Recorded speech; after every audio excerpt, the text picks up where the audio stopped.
Hay un pecado del que habla la Biblia que no tiene perdón, conocido como el pecado imperdonable. Esta expresión se encuentra en los evangelios sinópticos. Puedes encontrar este pecado en uno de los capítulos más impactantes de la Biblia. El capítulo 12 de Mateo nos revela un pecado para el cual no hay perdón, ni en esta vida ni en la venidera. Muchas personas se preocupan y angustian pensando si han cometido ese pecado. Nos sorprendería saber la cantidad de personas que viven con el miedo constante de haber cometido este pecado imperdonable. He notado que muchas personas no entienden exactamente qué es el pecado imperdonable. Para aclarar, el pecado imperdonable no es idolatría, asesinato, perversión, adulterio ni nada por el estilo. Es mucho más complejo que eso. Incluso he visto a ministros que afirman abiertamente que, si niegas lo que están haciendo en su ministerio, si han proclamado algún tipo de manifestación del Espíritu en su trabajo. Y luego hay personas que son escépticas o tienen reservas sobre lo que está sucediendo en su ministerio. Al negar su supuesta manifestación del Espíritu o incluso siendo solo escépticos sobre su afirmación de la manifestación del Espíritu Santo, están blasfemando al Espíritu Santo. Algunos utilizan esto como una táctica para asustar y asegurarse de que no enfrenten oposición en su ministerio. Te sorprendería la cantidad de supuestos ministros que intentan esconderse detrás del pecado imperdonable. Entre otros versículos, como el de los Salmos capítulo 105, versículo 15, que dice, «No toquéis a mis ungidos, y a mis profetas no hagáis mal». Hay falsos profetas que citan versículos como estos para esconderse detrás de ellos y manipular a las personas para que no cuestionen sus prácticas. Cada vez que alguien cuestiona su teología o sus prácticas, utilizan versículos como estos para ahuyentar a las personas. La Biblia te anima a examinar todo y a probar los espíritus, porque estás viviendo en una era de gran engaño, donde los falsos profetas están surgiendo por todos lados. Esto no es producto de mi imaginación. Una y otra vez, la Biblia advierte sobre los falsos profetas y el engaño. No consideres a todos como ministros del verdadero Evangelio de Jesucristo. En 1 Juan capítulo 4, versículo 1, se nos dice, «Amados, no creáis a todo espíritu, sino probad los espíritus si son de Dios, porque muchos falsos profetas han salido al mundo». Entonces, ¿cuál es el pecado imperdonable? En Mateo capítulo 12, versículos 22 a 34, se narra que trajeron a Jesús a un hombre poseído por un demonio, que era ciego y mudo, y él lo sanó, de manera que el ciego y mudo habló y vio. Todas las multitudes se asombraron y decían, ¿no será este el hijo de David? Pero cuando los fariseos lo oyeron, dijeron, «Este no expulsa a los demonios sino por Belcebú, el príncipe de los demonios». Jesús, conociendo sus pensamientos, les dijo, «Todo reino dividido contra sí mismo es desolado, y toda ciudad o casa dividida contra sí misma no subsistirá. Si Satanás expulsa a Satanás, está dividido contra sí mismo. ¿Cómo entonces subsistirá su reino? Y si yo expulso demonios por Belcebú, ¿por quién los expulsan vuestros hijos? Por tanto, ellos serán vuestros jueces. Pero si yo expulso los demonios por el Espíritu de Dios, ciertamente el reino de Dios ha llegado a vosotros. ¿Cómo puede alguien entrar en la casa de un hombre fuerte y saquear sus bienes, a menos que primero ate al hombre fuerte? El que no está conmigo, está contra mí, y el que no recoge conmigo, desparrama. Por eso les digo, todo pecado y blasfemia será perdonado a los hombres, pero la blasfemia contra el Espíritu no será perdonada. A quien hable contra el Hijo del Hombre, se le perdonará, pero a quien hable contra el Espíritu Santo, no se le perdonará ni en esta era ni en la venidera. O hace el árbol bueno y su fruto bueno, o hace el árbol malo y su fruto malo, pues por su fruto se conoce al árbol. Generación de víboras, ¿cómo pueden ustedes, siendo malos, hablar cosas buenas? Porque de la abundancia del corazón habla la boca. Es importante entender a quién se dirige Jesús cuando habla del pecado imperdonable. No está hablando a los creyentes, sino a un grupo de fariseos incrédulos. ¿Cómo han cometido este pecado? Lo cometieron atribuyendo la obra de Jesús al diablo. En Mateo capítulo 12, versículo 24, los fariseos dijeron, «Este no expulsa a los demonios sino por Belzebub, el príncipe de los demonios». Noten cómo no mencionaron al Espíritu Santo en ningún momento, no dijeron activa o conscientemente nada contra el Espíritu Santo. Lo que hicieron fue atribuir la obra que Jesucristo había realizado al poder de un demonio, cuando Cristo realizó esa obra mediante el poder del Espíritu Santo. No hablaban por ignorancia o por malentendido. Vieron las maravillosas obras de Jesús, pero negaron deliberada e intencionalmente que sus obras provenían del Padre a través del Espíritu Santo. En otras palabras, estas personas veían el trabajo de Jesús y decían que era obra de un demonio, que era el acto de alguien energizado por el poder mismo del infierno. Estaban rechazando el poder del Espíritu Santo actuando a través de Jesucristo.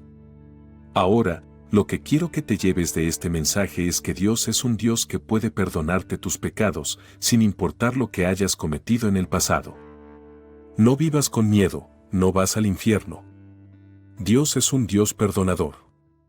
Confiesa tus pecados hoy y Dios te perdonará hoy. ¿No te alegra saber que Dios es un Dios de perdón? Escucha esto, Dios no quiere que hagamos lo incorrecto y los verdaderos cristianos tampoco quieren hacerlo.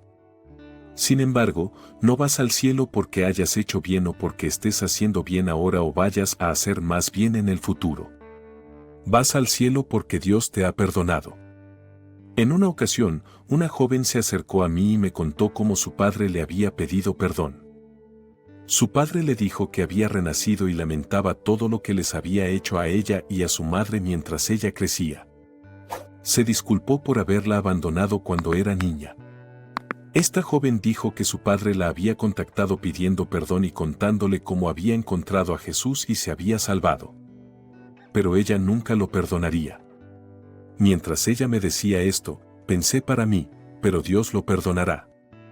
¿No te alegra saber que tu salvación no depende de que otras personas te perdonen o no?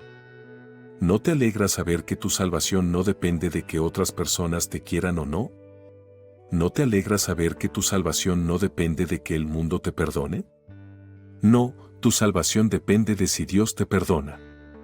Primero Juan capítulo 1, versículo 9 dice, si confesamos nuestros pecados, Él es fiel y justo para perdonar nuestros pecados y limpiarnos de toda maldad. Tu familia aún puede odiarte por lo que has hecho. Tu madre y padre aún pueden odiarte por lo que has hecho. La ciudad en la que vives aún puede recordar tu pasado por el resto de tus días. Las personas a quienes lastimaste pueden nunca perdonarte, pero Dios te perdonará. Dios no está restringido por nadie, incluso si me estás escuchando ahora mismo y estás en una celda de prisión, Dios puede perdonarte. Dios perdona, amén. ¿Qué pecados has cometido? La sociedad puede despreciarte por tu pasado y las personas a tu alrededor pueden nunca olvidar tu pasado. Las personas tienden a mantenerte tus pecados pasados en contra, sin embargo, escucha la palabra de Dios. Hebreos capítulo 8, versículo 12 dice, porque perdonaré su maldad, y no me acordaré más de sus pecados. Bajo el nuevo pacto, cuando Dios perdona los pecados de alguien, elige no seguir teniéndolos en cuenta. Es una imagen de perdón completo y total. En esencia, Hebreos 8:12 transmite la profunda profundidad del perdón y la gracia de Dios bajo el nuevo pacto cuando alguien se vuelve hacia Dios. A través de la fe en Jesús, Dios perdona los pecados de tal manera que es como si ni siquiera los recordara. Es una ansiedad común entre individuos, tanto creyentes como no creyentes, pensar que podrían haber hecho algo tan grave, tan fuera de los límites de la gracia, que están condenados para siempre. Este pensamiento puede ser paralizante, llevándolos a creer que están más allá de la redención y que cualquier intento de buscar perdón es inútil. Este sentimiento de desesperación y desesperanza es una herramienta poderosa que Satanás usa para crear una brecha entre los individuos y Dios, haciéndoles creer que están más allá de la salvación. Satanás los encadena efectivamente con culpa, impidiéndoles buscar y experimentar el amor y la misericordia sin límites de Dios. Este malentendido también les impide interactuar con la comunidad de creyentes que puede ofrecer apoyo, comprensión y orientación. Es esencial entender que el amor de Dios es infinito.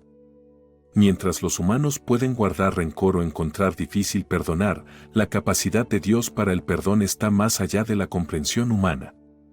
Su amor es incondicional y sus brazos siempre están abiertos, esperando que sus hijos regresen a Él, sin importar su pasado. El mayor truco de Satanás es hacer que la gente crea que no son dignos de este amor, pero es vital recordar que todos merecen redención.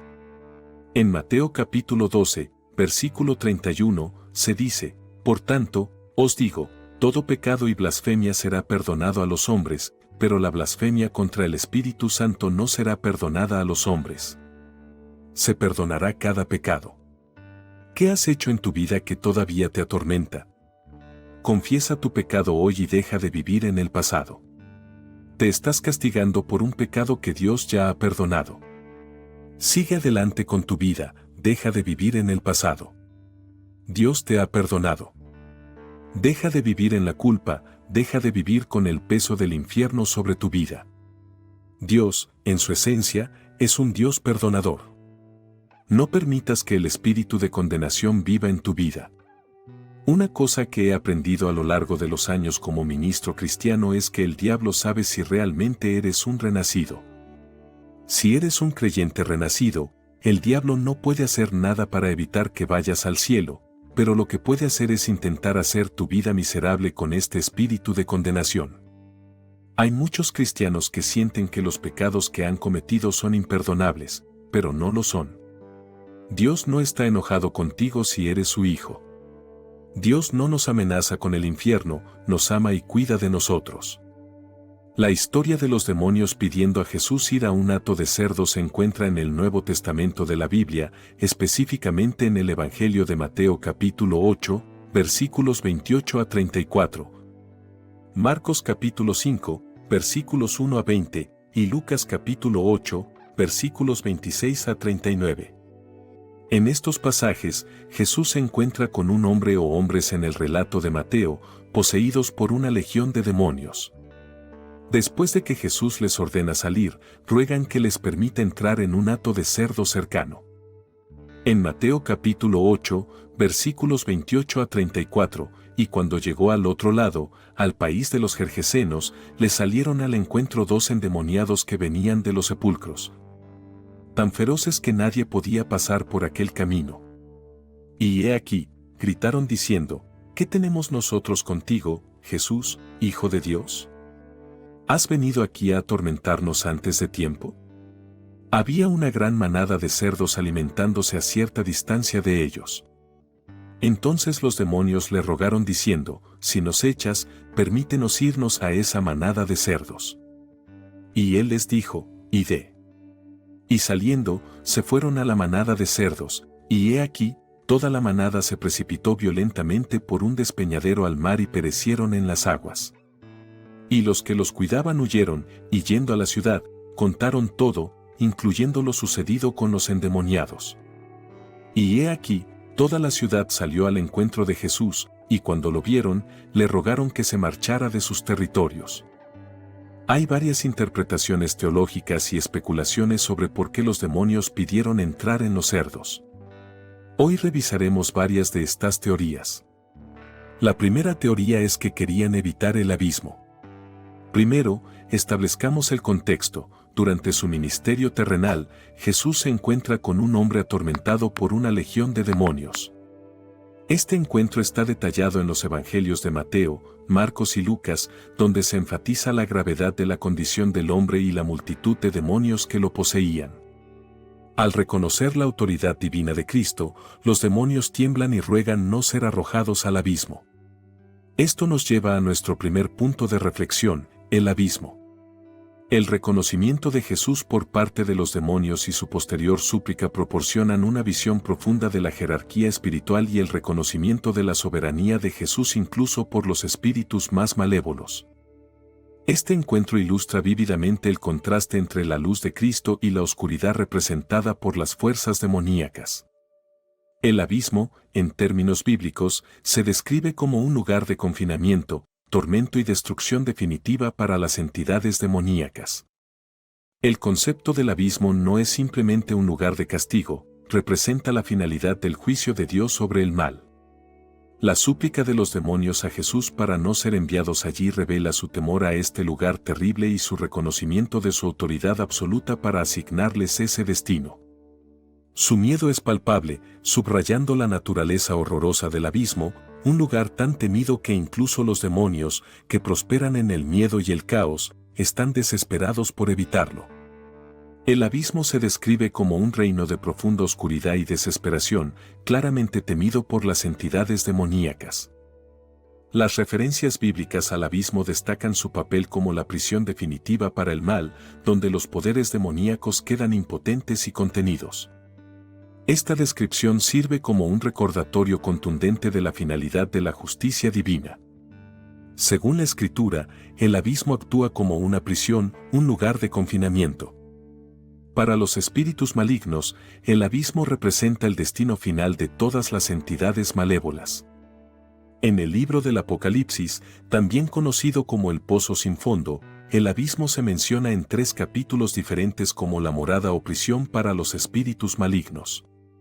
Apocalipsis capítulo 9, versículos 1 a 11 describe un momento en que el abismo se abre, desatando una horda de seres demoníacos sobre la tierra, lo que significa el inmenso poder y terror asociados con él.